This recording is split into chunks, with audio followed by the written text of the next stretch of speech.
In this video, I just want to talk about what I think is the best way to get through Team Affinity, to beat Team Affinity here in MLB The Show 24. Feel free to subscribe if y'all enjoy the videos. We've got daily uploads every single day. In the comments, maybe if you have any other tips you think might be helpful or recommendations for people, feel free to leave those or any questions that you might have. Now, I want to start this video by saying that MLB The Show themselves have said that this is going to be the easiest and fastest it's ever been to get progress in a Team Affinity, to get through these Team Affinity divisions.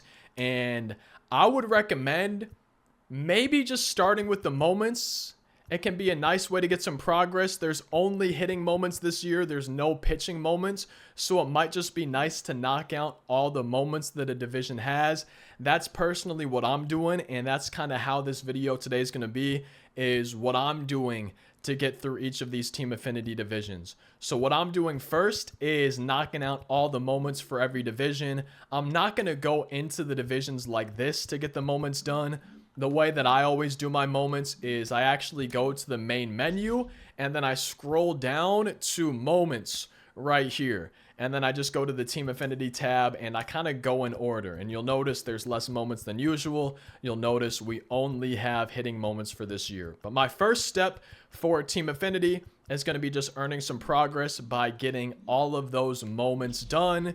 I'm going to head back into Diamond Dynasty, head back into Team Affinity. And the next thing I'm going to do is Conquest. There's 3 maps. Each map will get you progress for 2 divisions. The East will get you progress in the NL East and the AL East. Same thing for the Central, National, and American League. So I'm going to try to knock out these 3 Conquest maps as quick as I can for Team Affinity. Now, that's going to get you 30,000 points for 2 divisions. I guess 60,000 points total. That's a big chunk of the 200,000 that you need for Team Affinity. You're getting 60,000 from each map, 30,000 for 2 different divisions for each map that you do. So I'll start with the moments. I'll go on to the Conquest. And keep in mind, while you're doing the Conquest maps, you can be getting these single player missions done. You'll have repeatable missions with cards from those divisions. Any cards for AL East players, it's going to be the same for any division. We're just specifically looking at the American League East right now, but they have repeatable missions for single player modes, which includes Conquest. There's also one-time missions on certain difficulties, All-Star Hall of Fame Legend if you wanted to do those. And once you start unlocking the bosses, there's going to be single player missions for those. So if you're using them in Conquest, you could be knocking out these repeatable missions for some extra progress in Team Affinity. And those aren't the only repeatable missions. There's repeatable parallel XP missions with just any players from the teams. There's going to be a mission for all 30 teams, so you're always earning progress no matter what type of cards you're using, as well as the bosses. Once you start unlocking those, repeatable 500 parallel XP. So I'm probably not going to be focusing really on any of these specific missions, but just keep in mind, as you're doing the Conquest maps, you're going to be earning progress on these repeatable missions. You're going to be earning progress on these single player missions as you do the Conquest maps. You're not doing them just for that 30,000. You're also doing them for the extra progress that you might have. Now, the next step for beating Team Affinity, as maybe easy or fast as possible, whatever you want to call it, if you just want to get Team Affinity done, you don't care about anything else, you don't care about the BR program, you don't care about events, ranked seasons, nothing else, you just want to get Team Affinity done, the next thing I would recommend is either doing the mini seasons or the showdown. And you get vouchers from mini seasons and showdown. Real quick, we can go ahead and go to the single player modes. We see mini seasons right here. I'm not sure if it says how many vouchers you get for the mini seasons, but keep in mind, in addition to the vouchers that you get from mini seasons, you're also going to be earning progress for those missions just like you were while doing Conquest map. There's also 15,000 minimum XP. There's reward packs. So you're earning other stuff while you do mini seasons, in addition to earning progress on those repeatable missions, in addition to earning the vouchers that are going to get you progress in the Team Affinity programs. So again, if you only want to get Team Affinity done, you're just hyper focused on that, it can be good to do mini seasons, or what I would probably do, I just like this a little bit better. It's a little bit quicker than mini seasons. I can draft new teams quicker. You can do the Team Affinity Showdown, and every time you beat this Team Affinity Showdown, you're always having Billy Wagner at the end, so you know for that final boss, you're going to be facing Billy Wagner. But every time you beat the showdown, that's 4 vouchers. One at the end, one right here, and then one on the second mission that you do, the second boss that you do. So every showdown, if you complete it all the way through, that's going to be 4 vouchers of Team Affinity progress from that Team Affinity Showdown. So again, if you're hyper focused on Team Affinity, it could be good to go towards mini seasons or showdown. Just try to knock out each division of Team Affinity as fast as you can. Once you've done the conquest map, once you've done the moments, if you're doing mini seasons, you do get the parallel XP, you do get the single player missions done. And I don't know if y'all heard the doorbell ring, but MLB The Show just sent me a package. So like I was saying, you could do mini season showdown, just keep grinding those, keep spamming those to try to get through these divisions as fast as possible. But that's not what I'm personally going to do. This video, like I said, I wanted to talk about what I'm personally doing to get through Team Affinity.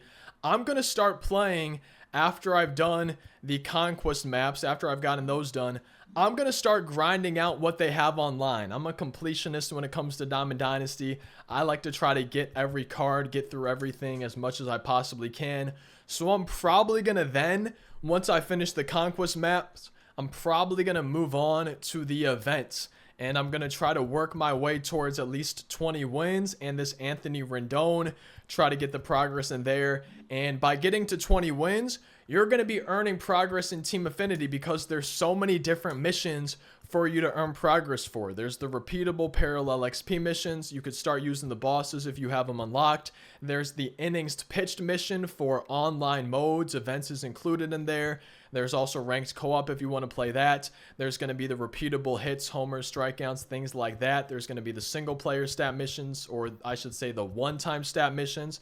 There are single player missions, but I was meaning the one-time stat missions as well as repeatable total bases with bosses, things like that. So you're going to be earning progress as you play through the games. So as I'm working towards those 20 wins in the event, I'm going to be earning progress in multiple ways. I'm going to be earning progress every 8 innings that I pitch in online play. And that's really going to add up across 20 event wins. If I want to get to that Anthony Rendon, even though they're only 3-inning games, that's still going to get me progress in those Team Affinities.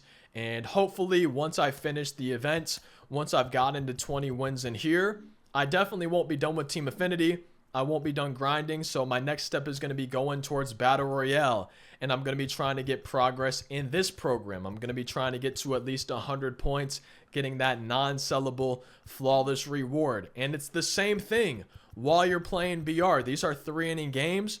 Every 8 innings pitched online, you're going to be getting progress for that mission in the Team Affinity program. You're going to be getting progress in every division just with the repeatable parallel XP, with the repeatable multiplayer missions, including the innings pitched. You're going to be earning progress for all the divisions as you go. You're going to be earning progress every inning pitch you're throwing. It's going to be making progress for those Team Affinity programs. Now, once I've finished the moments, the conquest maps, the current events, the current Battle Royale program, I'm hoping I have at least 1 or 2, if not maybe even more of the divisions done. Maybe I won't have any of them done. I don't think I would probably have all of them done, but that's where I got to decide what I want to do next, because there's still ranked seasons, which I want to try to get through the ranked program. I want to try to make World Series and get one of these 2 rewards. And you're going to be earning innings pitched. You're going to be earning those repeatable missions as you play ranked seasons. As you play innings in ranked, you're going to be earning progress towards this program. I want to unlock that Andrew McCutchen. Once the 29th rolls around, I want to be unlocking this World Series pack, getting a free World Series player just by getting through the program. So I do want to do this. And because of that, I think after finishing the event, after finishing the BR program, instead of going to something like mini seasons or showdown and just trying to knock out the rest of Team Affinity that I have, I'm probably just going to go to ranked seasons and load up my team, maybe the most competitive team. Maybe if I have certain Team Affinity divisions done, then I won't be using cards from the divisions I have done just so I can make sure I'm earning progress in all the others. But I want to try to make World Series. I want to try to get through the ranked program. And if I'm able to do that, I'm really interested to see if I made World Series. If I got through the ranked program, where would I be at in Team Affinity? Hopefully, I would just be done with all the divisions. I have no idea how long it's going to actually take. If I'm not done with the divisions, my next step will probably be, unless they release a new event, unless they release a new BR program, you know, if it's taken that long. My next step then, what I'm personally going to do after, is then I'll move to mini seasons or showdown. For me, like I said, I'd probably do showdown. But the order that I'm really taking Team Affinity in is trying to knock out all the moments, trying to knock out the conquest maps, and once I've done those couple offline things, I'm going to start moving into the online modes, earning progress in those. You're earning progress in the Team Affinity as you play. You're getting XP, you're getting packs through Team Affinity, but you're also getting packs and stubs and XP and cards. 2,000 XP here, 2,000 there, 2,000 there. You're earning progress through those. You're earning extra rewards as you play through these events, these BR programs, these ranked programs. And while you're doing those, you're earning progress in the Team Affinities. It's really like a win-win-win-win. And for me, that just seems like the best way to complete Team Affinity here for MLB The Show 24. Any questions, feel free to leave them down in the comments. Maybe anything that you think would be helpful to others, any tips, leave those in the comments as well. I'm curious to see how y'all are planning on knocking out Team Affinity. For me, after I get those moments and conquest maps done, I'm kind of expecting to just make progress by playing the game, not even really focusing on getting Team Affinity done, just doing other stuff and letting the progress kind of earn itself. But I hope you all enjoyed this video. I hope it helped at least one person out there, and I'll see you next time. Thank you so much for watching.